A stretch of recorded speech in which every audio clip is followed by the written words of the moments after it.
The sight of the powerful CEO crumpling to the floor silenced the bustling airport lounge in an instant.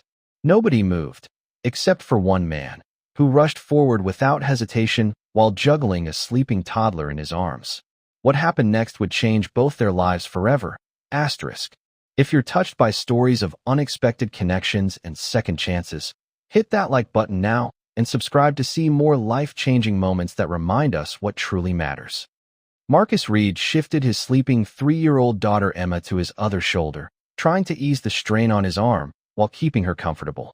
The international terminal at O'Hare was packed with travelers, all of them looking as exhausted as he felt after his flight from Seattle had been delayed twice.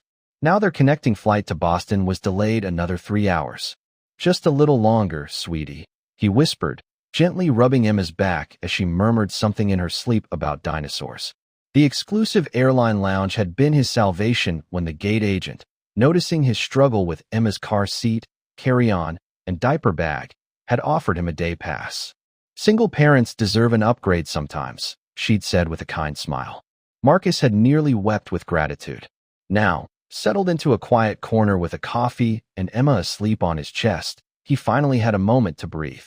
The past year since Sophia's death had been a blur of grief, logistics, and the crushing responsibility of being everything to his daughter. His architectural firm had been understanding about his need for flexible hours, but this conference in Boston couldn't be missed. It represented a potential contract that could secure their financial future. Across the lounge, a woman in her 40s sat alone, tapping furiously on her laptop.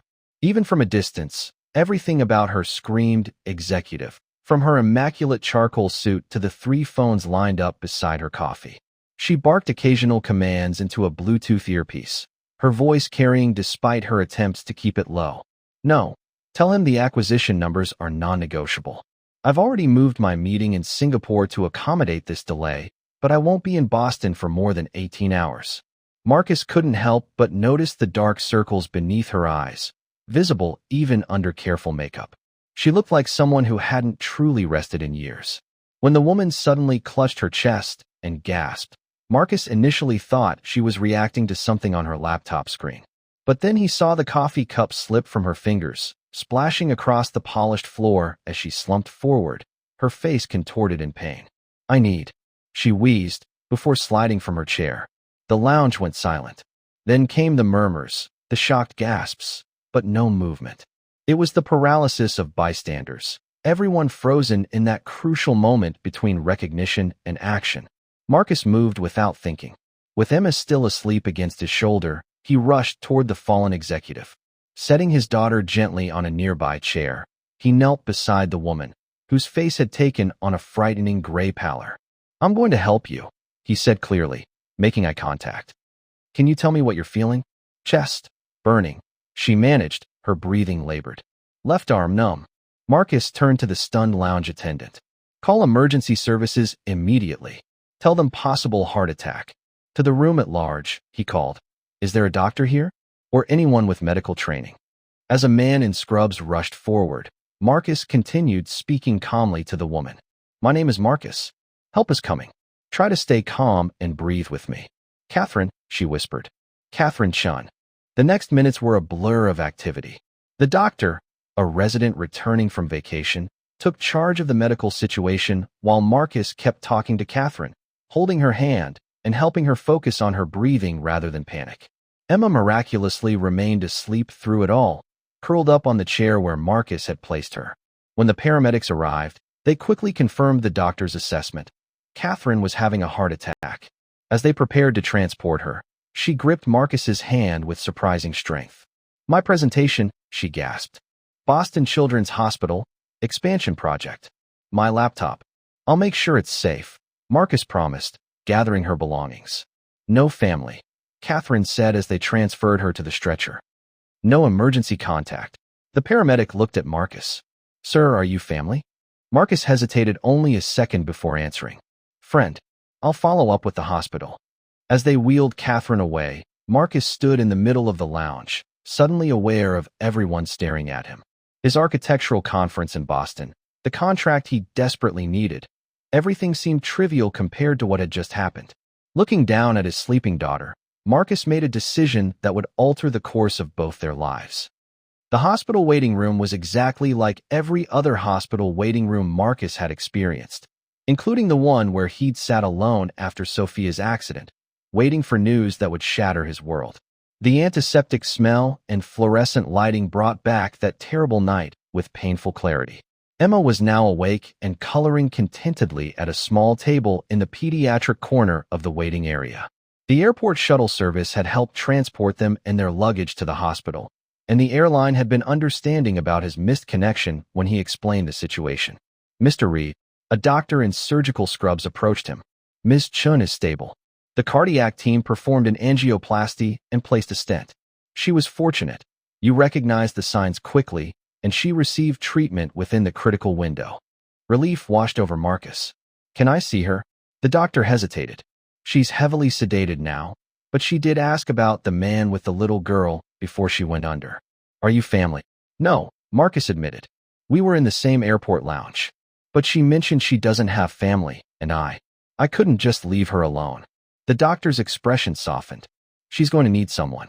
Heart attacks at her age, she looks to be in her 40s, are serious wake-up calls. Her lifestyle will need significant changes. Daddy, Emma tugged at his pant leg. I'm hungry. Marcus checked his watch. It was well past Emma's dinner time. Is there a cafeteria here? Down on the second floor, the doctor replied. And Mr. Reed? Ms. Chin will be moved to recovery soon. You could visit briefly after that. After feeding Emma and calling his boss to explain his situation, Marcus found himself standing hesitantly outside Catherine's recovery room. Emma, tired but cooperative, held his hand tightly. Catherine looked vulnerable in the hospital bed, stripped of her power suit and command presence. Monitors beeped steadily around her, and her eyes opened slowly as they entered. You stayed, she whispered, her voice raspy. I wanted to make sure you were okay. Marcus moved closer, keeping Emma slightly behind him. This is my daughter, Emma. Catherine's gaze shifted to the little girl, and something in her expression changed, a softening around her eyes. Hello, Emma. Emma, usually shy with strangers, stepped forward. Are you sick? My mommy got sick and went to heaven. Marcus felt his throat tighten. Emma. It's okay, Catherine said. I am sick, Emma, but the doctors are helping me get better. Good, Emma said decisively. Daddy helps people too. Catherine looked questioningly at Marcus. I'm an architect, he explained. Nothing as important as saving lives. An architect. Catherine attempted to sit up straighter, wincing at the movement. The Boston Children's Hospital expansion project. That's an architectural contract. Marcus nodded. I know. I was actually heading to Boston to pitch for it when you needed help. Catherine's eyes widened. You missed your meeting to stay with me? A complete stranger? Some things are more important than work, Marcus said simply. Catherine fell silent, studying him with an intensity that made him uncomfortable. Finally, she spoke. Your firm, what's it called? Reed and Associates, he replied. Though it's mostly just me now, with some contractors. After my wife died, I scaled back to have more time with Emma. A nurse entered, checking Catherine's vitals and reminding them that visiting time was limited. As they prepared to leave, Catherine called Marcus back. My laptop, she said. The password is Archimedes 1734. Look at the presentation file for Boston Children's. You'll understand then. Confused but curious, Marcus nodded. We'll come back tomorrow, if that's okay. A ghost of a smile touched Catherine's lips. I'd like that. Back in the hotel room the hospital social worker had helped him find, Marcus finally opened Catherine's laptop after settling Emma to sleep. The presentation file was comprehensive, detailed plans for a state-of-the-art pediatric cancer center, complete with architectural renderings that took his breath away. But what truly stunned him was the last slide. It showed a photograph of a young boy, perhaps 12 years old, with Catherine's same determined eyes. The caption read, In memory of Michael Chun, 2001 to 2013. This center will be his legacy. Marcus sat back, the pieces falling into place. Catherine Chin wasn't just an executive working on a hospital expansion. She was a mother who had lost her child to cancer, now dedicating her life to building a facility that might save other children. The next morning, Catherine looked marginally better. Some color had returned to her face, though exhaustion still shadowed her eyes. When she saw Marcus and Emma, something almost like happiness flickered across her features. You looked at the file, she said after Emma had shown her the drawing she'd made of a hospital with a rainbow over it. Marcus nodded.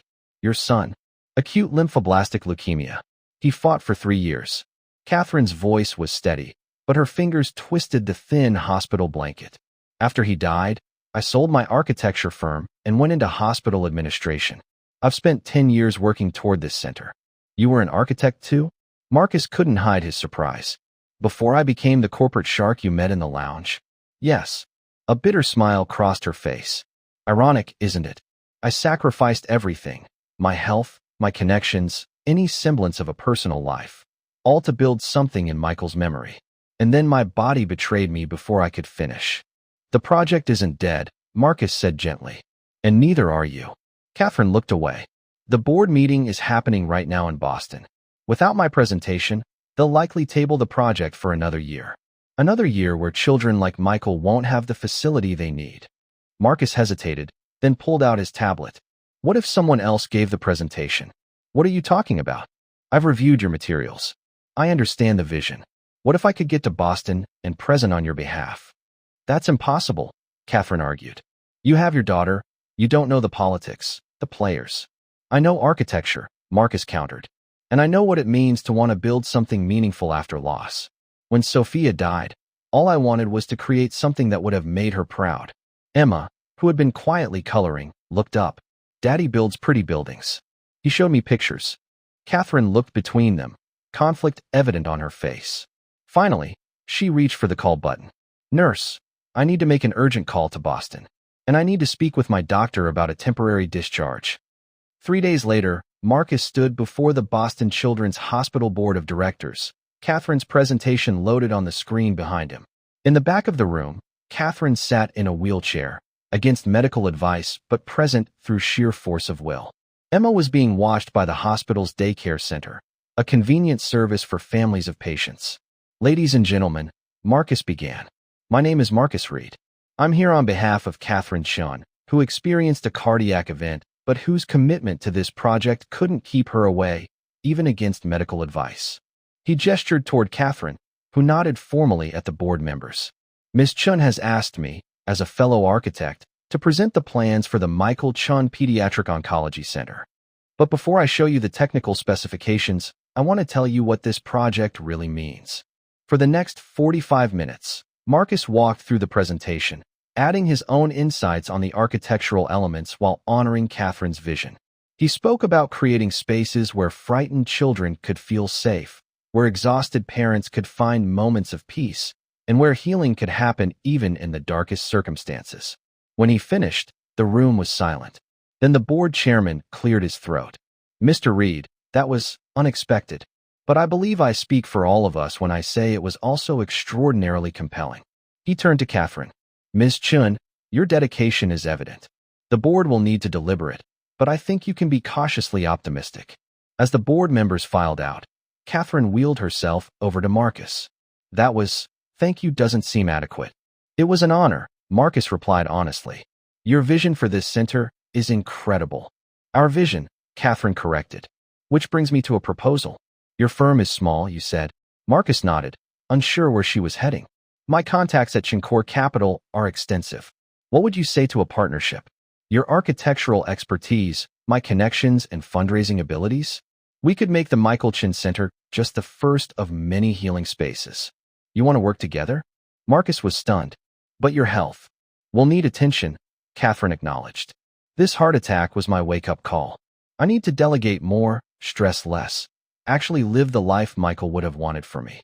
She hesitated. I've been existing, not living, since I lost him. But seeing you with Emma, how you've continued to build a life after your loss, it reminded me there might be more for me too. Emma came running in then, excited to show Catherine the paper heart she'd made in the daycare center. The nurse said hearts need to be taken care of, she explained seriously as she handed it to Catherine. Catherine accepted it carefully. She's absolutely right, Emma. 6 months later, Marcus stood with Emma at the groundbreaking ceremony for the Michael Chun Pediatric Oncology Center.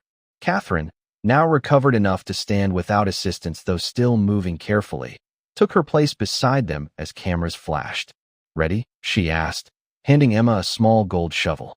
Together, the three of them turned the first ceremonial scoop of earth.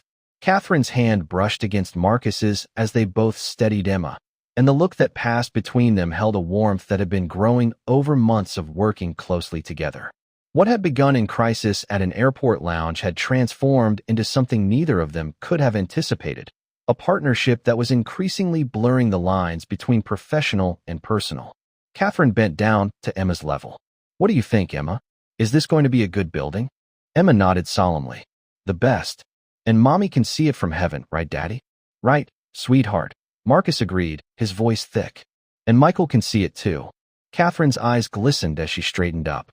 "Two architects, two losses, one new beginning," she murmured. "Who would have thought a heart attack in an airport lounge would lead to this?" "Sometimes the worst moments lead to the best changes," Marcus replied, thinking of how his life had expanded in ways he never could have imagined that day in the airport. As they walked together toward the reception, Catherine's phone rang, the call she'd been waiting for. She listened intently, then broke into a genuine smile. "That was the Children's Hospital Association," she announced. "They want to discuss adapting our design concept for 3 more locations across the country." "Marcus, we did it." "No," he corrected gently. "You did it. You and Michael. I'm just honored to help build his legacy." Catherine shook her head. "We're building something new together. Something that honors both Michael and Sophia, but also looks toward the future." Emma, holding both their hands as they walked, looked up. "Can we get ice cream to celebrate?" Catherine laughed, a sound that had become more frequent over the months. "Absolutely. Ice cream is mandatory for all successful architectural ventures." As they left the construction site, Marcus reflected on how quickly life could change. From the terrifying moment when Catherine collapsed to this day of new beginnings, they had formed a connection neither had been looking for, but both desperately needed. The center would save lives, honor those lost, and stand as testimony to the truth that sometimes the most beautiful structures rise from the ashes of our deepest pain, whether those structures are buildings or the relationships that sustain us. Emma skipped between them, chattering about wanting rainbow sprinkles, while Catherine listened attentively, occasionally catching Marcus's eye with a look that promised more chapters yet to be written in their unexpected story. What began with a collapse had led to something standing strong, a foundation for healing, for others, and for themselves. If this story touched your heart, don't forget to like and subscribe for more content that celebrates the unexpected connections that change our lives. Remember that sometimes our greatest purpose finds us in moments we least expect, whether in airport lounges or anywhere else life takes us.